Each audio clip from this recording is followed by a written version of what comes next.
Oh, why would who just walk out? What do you mean? Like, this guy had, like, been staying in there, like, he was, like, what was his purpose? What was he doing waiting around for? I don't know. Like, that's the thing. Well, serial killers sometimes will stalk their victims for a long time when they select them. That's true. Yeah, if you want to talk I mean, some serial that's killers, just some creepy shit. Like, if you woke up. you guys want to talk serial killers? What's your favorite serial killer, or what do you think is the most notorious, craziest serial killer? Like, what do you mean? I definitely. Oh shit! I definitely don't have a favorite. Now I'm like creeping myself out a little bit. All right, this is actually okay. So let me read this, and then we can segue into the topic because this is actually gonna go right in there with you. All right, so this guy writes in. I've read about serial killers quite a lot. Wow. I just find the subject fascinating and never really get caught up on or affected by grisly details. My merchant died. Oh well. Damn. He got exploded. That sucks. Yeah, right.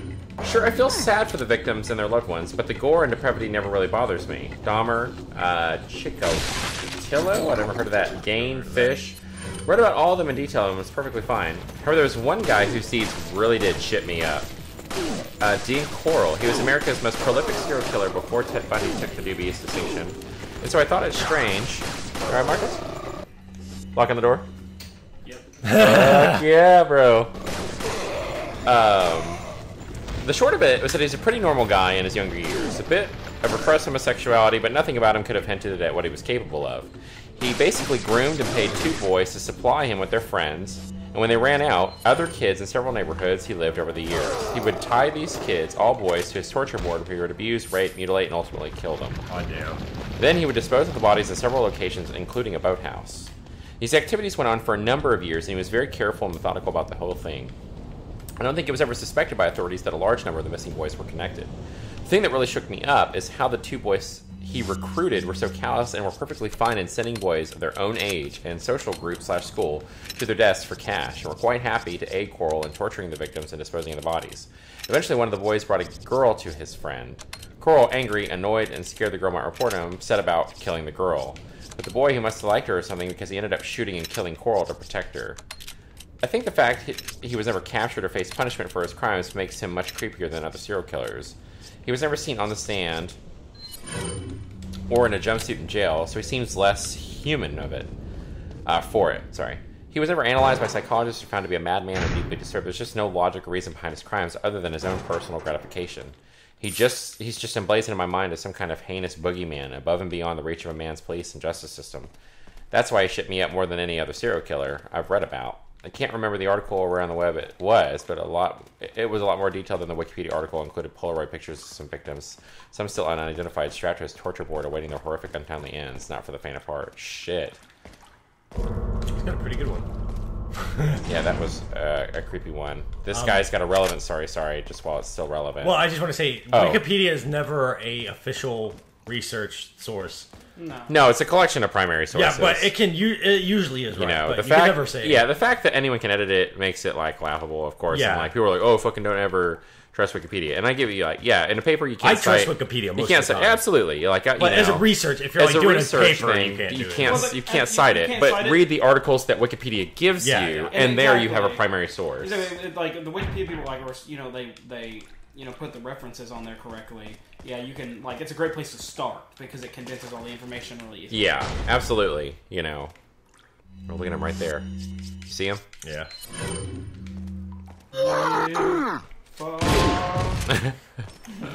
To serial killer stories. Oh my fucking. Oh, get him. Alright, Dylan, so what were you going to say about? Oh, no, okay, so real quick, sorry. The relevant story was in high school. This guy writes in, his name's Astrofam. In high school, I was super fascinated by serial killers, read every book on them I could get my hands on. Once on the way to a party in high school, a friend and I were driving through the Heights. I'm assuming that's a neighborhood, which is creepy because we have a Heights here. I just finished the Encyclopedia of Serial Killers the night before. Yeah, God, I was fucking people just reading this shit. I mentioned that we're in the same neighborhood where Corll did his work. A friend asks what street. Do a little Googling because I blanked on the street. I tell her Columbia Street. We both look at the Columbia Street sign in front of us, and no, put a grenade in this it just and just nope it the fuck right out of there. I mean, it was years after Kroll was even there, but the coincidence was just so eerie. So they were like on that street where he lived. Creepy. Oh man. I'd never even heard of that guy. Yeah, we're about to get her back, I think.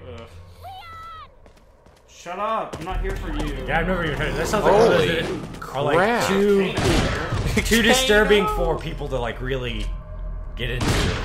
Because there's somewhere people just like they won't make documentaries about it because like this is too fucked up. That's true. I mean, like this topic's just crazy because these are fucking actual people that did fucked up, terrible things. You know. So, favorite serial killer, Marcus. Favorite is the most interesting. You think is the craziest? I have not researched serial killers. I have no idea. No idea. How about you, Thom? You know, I only know of a couple, and that's I guess the most famous ones to me are Charles Manson and John Wayne Gacy. Damn. Fucking Cobra Commander over there in the back. Charles Manson never killed anybody. Well, yeah, you're absolutely right. You know. Oh, I would heal. Yeah, totally.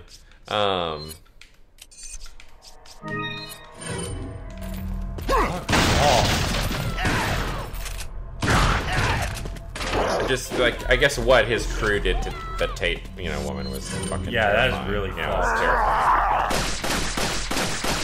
Yeah, that was really fucked. Gacy is definitely. And then again, I don't know a lot about John Wayne Gacy. Demented one. He is. Oh I man, mean, he was. That clown shit is just. And he collected boys. Basement. It was awful. And is Ed Gein the one that ate people? Ed Gein is one of the most. That was Dahmer that ate people, right? No. I think Ed Gein, he skinned people, right? No, Ed Gein is one of the most, use this word, overrated serial killers. He killed 2 people. And Ed Gein is the inspiration for part of Buffalo Bill and also the inspiration for the guy from Psycho.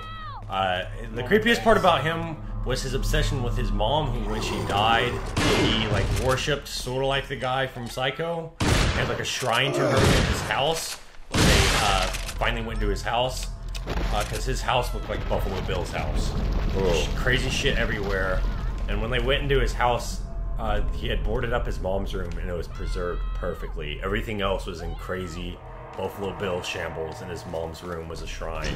Jesus. That was fucking creepy. Yeah, that in addition is to that, super fucking creepy. Also had an obsession with digging up dead bodies and making things from the dead bodies. That's where Buffalo Bill's making a woman suit kind of comes from. In addition to the 2 live people that he killed, one of which he hung up in like a smokehouse, and another one they kind of caught him before he could kind of skin it. Like he gutted them is what he did. And Gein still Gein? Gein made lampshades out of human skin. Fuck. A breastplate out of breasts. These are all from dead bodies. And like belts out of human nipples and shit. He was belt out of nipples, like that's where Buffalo Bill kind of comes fucking from. Why? He was retarded and insane. Like his mind was not right. God. Completely not right. Bundy, now the other character that Buffalo Bill is based on, is a sadistic fuck. Buffalo Bill being the character from Silence of the Lambs. Yes. For, that skin and shit. An audience that had, all that skin and shit is from Gein. Now, Buffalo Bill's method of catching women is Bundy. Hold on.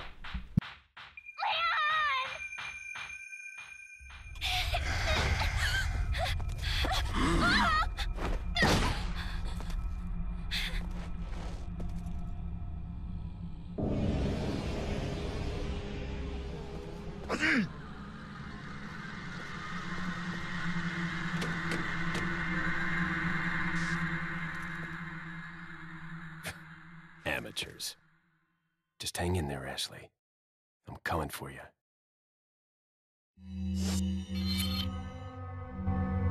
Bundy is the smartest serial killer of them all. He was super fucking smart. In fact, he was a law student and he defended himself in court. In addition to being a serial killer, he was a student at the school where he was killing these women. He his method of tricking women into coming close to him was what Buffalo Bill does, which is to put on a fake cast and go up to them. He would select his subjects and follow them for a long time, his victims, and he would select kind-hearted ones so that they would help him if he would be dropping books with his fake cast on, whack him on the head, throw him in the back of his van or wherever he wanted to take him, and then go rape them in the woods and bury them in different places. And he was... Is Bundy doing this? This is Bundy, and he is one of the most prolific. Although there are arguably more prolific serial killers that were sort of like Dr. Kevorkian, who was a mercy killer, obviously, but there are doctors that walked around killing more people than any other serial killers in history, like hundreds of people in their hospitals, like sick fucks like that playing God. But Bundy, as far as, actually going out there and shooting people, some rare things Bundy on sale, hit like 38 or something. Jesus. And he broke out of jail the first time after he got arrested and went on another killing spree. And he was super smart. Before they knew it was him, he was well respected in society, completely perceived as normal. Women have attested to spending time with him alone, studying in their school and feeling not... And he knew exactly how to adapt and blend. He was a mask, totally. But at the same time, what are you selling? There's some reports where, and this mostly comes from stuff, some perverts. What are you buying? When they get caught, it's just I can't believe that person did that. People are always so shocked. So I feel a lot of people are unaware of what someone who is still got something mentally wrong with them. I mean, a lot of them are supposedly really good at hiding it. That's supposed to be a characteristic of a good serial killer. Yeah. But I mean, neither of these are my favorite serial killers. They just who Buffalo Bill is based on. Bundy he's fucking evil man. But Gacy definitely very, very creepy. Unfortunately, I don't know the name of my favorite serial killer, and he was a little like Gane. It's from a documentary called Cropsy. It's on Netflix. Check it out. He was a little like Gane in that he only is known to have killed 2 people. But Willowbrook, that Geraldo Rivera wrote the story on, Thom? Yeah. After that story broke, that place was still open for business for a while before they were able to shut it down. When they shut it down, they pretty much that island, what is it, Staten Island or... Out in New York? Yeah, wherever that place is. Staten Island and there's Long Island. Long Island, is that where it is? It's basically a giant dump. Long Island is one of the boroughs. I think it's Staten Island. Where Willowbrook is at. Oh my god. And grenades. Willowbrook, New York? No, it's the hospital that Geraldo, with the inhumane conditions that when Geraldo Rivera broke that story, it looked like the Holocaust in that hospital for the mentally handicapped, the retarded Staten people. Island, yeah. Mm-hmm. So it is Staten Island. Alright, so this documentary is about when retarded kids started coming up missing after Willowbrook closed. And there was this guy who was living in the tunnels beneath Willowbrook for years after it closed. He was a janitor at Willowbrook, hunting the mentally handicapped children around, killing them and hiding them in people's graves, they think. He's fucking scary. Holy shit, was he scary. He is creepy as fuck. And that's just one of those creepy factor things. Is Gacy was demented as fuck, but something about somebody living in the tunnels beneath Willowbrook after it was closed and preying on, why did he work at Willowbrook and then prey on mentally handicapped children? Yeah, there's fucking creepy. That's weird. Fucking creepy. It's fucking creepy. Watch that documentary. I don't know what he's named. And they only proved that he killed 2 people, but he's suspected of killing 5 or 6. They think he killed 5 or 6. That is fucking creepy.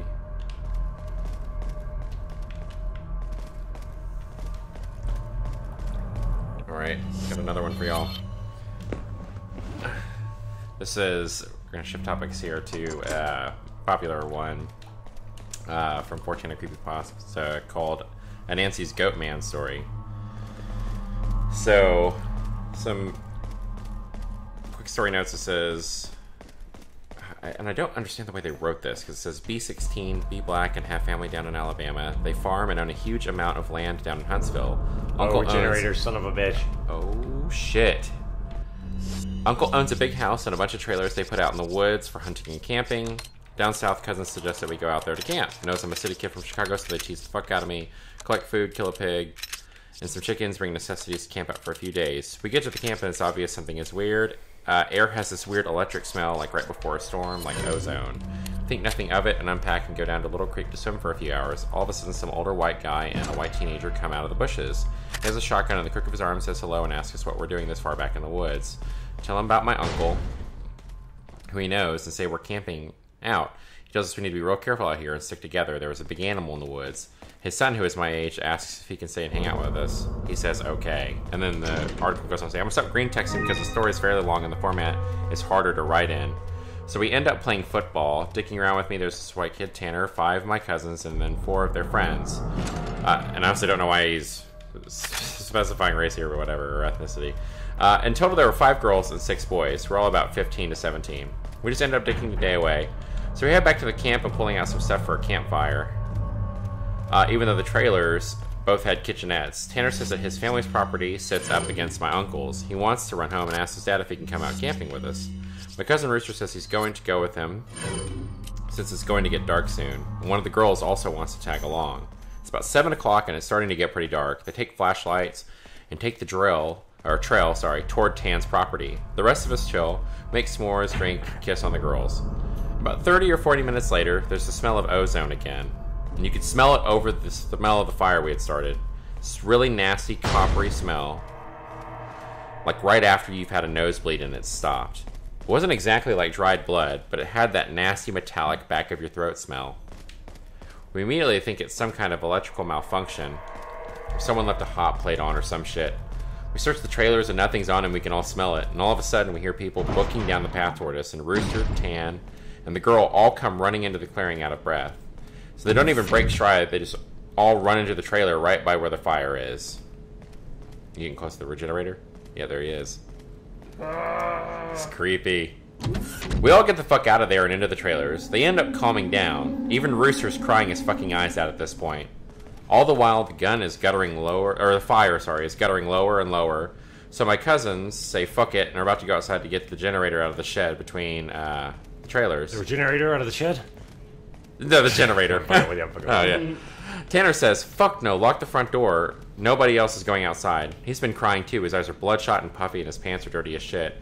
He goes on to tell us that they went up to his house. His father said sure, he could go out camping, but to make sure they were careful on the way back, and that maybe they should take one of the hunting rifles just in case. Evidently, Tanner had seen something in their yard a few days before. One of their pigs had come up, ripped up, and half eaten. They assumed it was some big cats or coyotes, even though they don't usually fuck with live animals. He'd gone upstairs and packed his stuff and told his dad that they would be okay without the rifle because coyotes avoid people. So they started walking back to where we were camping. Rooster finally starts crying and shaking, and the girl already had, but she was just staring out the window with a dumb look on her face. Says they had gotten halfway into the woods toward the camp when they started to hear shit in the forest. It was almost pitch black by this time, so they weren't sure at first what the fuck it was. The girl says she heard something in the bushes right off the trail, and they all beamed their flashlights over there, and there was someone standing back in the woods in a little hollow. Rooster said they shouted at him and told him he was scaring the fuck out of them and what a dick he was. He says that's when he realized the guy was facing away from them. So they kept walking, and they start smelling the nasty, coppery ozone smell. They say that they look off into the forest on the opposite side, and it's a dude standing in the forest, backwards, slightly closer to the path. So now they start power walking, and Tan keeps going, I should have taken the fucking rifle. As they're telling the story, the smell is still super strong, even inside the cabin. They say that after they started walking faster, a kind of low gibbering had started coming from both sides of the wood. And as they started booking it back to the trailer, the girl said she had flashed her flashlight into the woods, to the side of them, and seen something jerking itself through the woods. The gibbering just got louder and louder, and when they could see the light from our campfire something had come out of the woods about 40 yards behind them. You hear that? That was blue. Okay. It scared the shit out of me. Oh, sorry, and we got a note here, so I'm going to pause it real quick. Anyone else want to read this one? The hideous creatures such as the El Gigante and the Novistadors are merely byproducts of the diabolical and inhumane experiments conducted on specimens that were once human. But there's one type of creature that clearly distinguishes itself from the rest. These creatures are called regenerators. The drawing on the bottom left is pretty sweet. Oh, yeah. Oh, shit. Regenerators have a superior metabolism that allows them to regenerate their lost body parts at incredible speeds. I've never seen anything like it, except for in Wolverine. It is this characteristic that makes them almost invincible to conventional weapons. But like any living creature, there's a way to kill it. Apparently there are plagas that live in its body, somewhat like leeches. They can't be seen with the naked eye. They can only be located through thermal imaging. To stop its regeneration process, these leech-like plagas must be located and then destroyed. As far as I know, most of the regenerators host a number of these leech-like plagas. To kill the regenerators, each one of these leech-like plagas must be killed. Some nice foreshadowing there for what's waiting for us. Alright, so about 40 yards behind him on the track, so this thing comes out, and they just flat out ran as hard as they could to the trailer. So we're out in the woods, and we're assuming at this point it's some rednecks or some shit trying to mess with us. All of a sudden, my other cousin, Junior, starts going on about how he went to school with a native kid that was telling him about the goat man or some shit. We probably tell him to shut up because we don't want any spooky talk going on right now. But he just keeps going on and on about how it's the fucking goat man and how we're in the woods and blah blah blah, or we're in his woods and blah blah blah. Oh shit! Oh my god! How did he get me? Oh Shit! God! Look at that face. Shit! I would heal, dude, so you're faster. Fuck this! I'm out. Ooh, that noise. Fucking just kill me right off the bat. So now at that time, I never heard of this goat man or any of that. But then a couple years the year before I graduated college, I had a there's another one. Menon. I don't want to go out there. They still scare me. Yeah, you can hear that cough. That little. I have to run right past them too. You can't slow them down. You don't have the scope yet, do you? No, and you can't slow them down. God, Fucking yeah, scare that's me so so bad. intense. Okay, here we go. Run! Woo! That was what was supposed to happen last time. There's another one up here. I gotta get into this freezer now.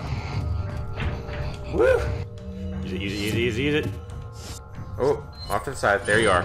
This is the highlight of this game. This creature scares the fuck out of me to this day. Damn. Totally glad you got in the freezer with the rest of them.